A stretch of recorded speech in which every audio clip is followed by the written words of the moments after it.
கெண்டை மீன் வறுவல் பண்ண போகிறோம். 1/2 கிலோ கெண்டை மீன் வாங்கி சுத்தம் பண்ணி மஞ்சத்தூள் போட்டு சுத்தம் பண்ணி வச்சுருக்கோம். வறுக்க தேவையான பொருள்: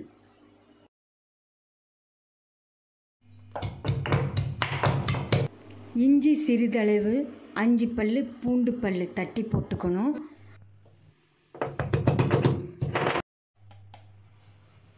மஞ்சத்தூள் 1 ஸ்பூனு, மிளகுத்தூள் 1 ஸ்பூனு, ஜீரகத்தூள் 1 ஸ்பூனு, மல்லித்தூள் 1 ஸ்பூனு, மிளகாத்தூள் 2 ஸ்பூனு, உப்பு தேவையான அளவு, தண்ணி ஊற்றி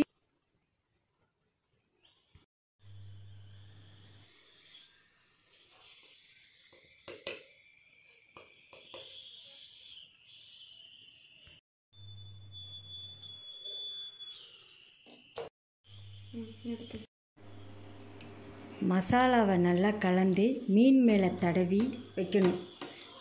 கருவேப்பிலை போட்டு 1/2 மணி நேரம் ஊற வச்சு வைக்கணும்.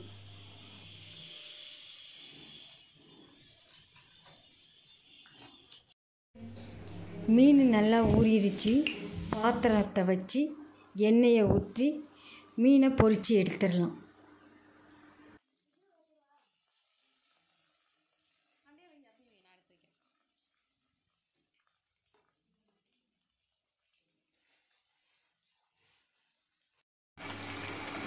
மீனை வறுத்தாச்சு, வாங்க சாப்பிடலாம்.